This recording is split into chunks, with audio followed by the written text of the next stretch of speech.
Hello అండి, అందరికీ నమస్కారం. Welcome back to Mini's magic kitchen.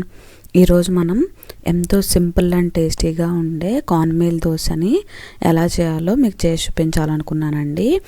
ఇది మనకి దోశపిండి నానబెట్టుకుని మిక్సీ వేసుకునే టైం లేనప్పుడు ఇన్స్టెంట్గా మార్నింగ్ టైంలో టిఫిన్కి ఇలా పిండితో ఇలా దోశలు వేసి పెట్టుకుంటే చాలా టేస్టీగా ఉంటుంది.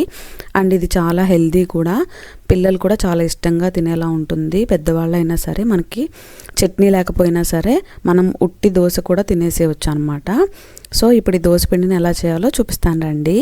ఇది ఇప్పుడు దీనికోసం అని చెప్పి నేను ఒక బౌల్లోకి 3 కప్పుల దోశపిండి వేసుకుంటున్నానండి. దాంట్లో 2 గరిటెల గోధుమ పిండిని వేసుకొని దాంట్లో 1 స్పూన్ ఉప్పు, 1 స్పూన్ కారం, 1/2 స్పూన్ జీలకర్ర పొడి, 1/2 స్పూన్ ధనియాల పొడి వేసుకొని మొత్తం ఒకసారి మనం వేసుకున్న కారం ఉప్పు కూడా పిండిలో కలిసేలాగా మొత్తం కలుపుకోండి. ఇలా కలుపుకున్న పిండిలో ఒక చేతితో గుప్పెడు కొత్తిమీరని కూడా తీసుకుని చిన్న చిన్న ముక్కలుగా కట్ చేసుకుని దీంట్లో వేసుకోండి.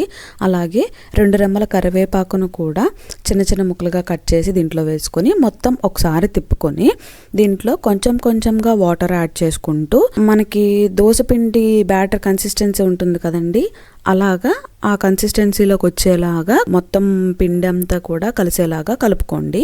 కొంచెం వాటర్ యాడ్ చేసుకుంటూ కలుపుకోండి. చూడండి, మీకు వీడియోలో చూపిస్తున్నట్టు కొంచెంగా యాడ్ చేసుకొని కలుపుకున్నాను. ఇలా కలుపుకున్న పిండిని 10 నిమిషాల పాటు పక్కన పెట్టి ఈలోపు పొయ్యి మీద పెనం పెట్టుకొని పెనం కొంచెం లో ఫ్లేమ్లో పెట్టుకుని హీట్ చేసుకొని పెనం వేడైన తర్వాత దీంట్లోకి మనము పేపర్ దోశ అంటారు కదండి, ఆ స్టైల్లో గరిటెతో 2 గరిటెల పిండి వేసుకుని హై టు మీడియం ఫ్లేమ్లో పెట్టుకుని కాలనివ్వండి. చూడండి, దోశ గోల్డెన్ బ్రౌన్ కలర్లో వచ్చింది కదా. ఇలా దోశ 2 వైపులా కాల్చుకుని తీసి పక్కన పెట్టుకోండి. ఇప్పుడు ఇలాగే మిగిలిన పిండితో అన్ని దోశలు కూడా వేసుకోండి.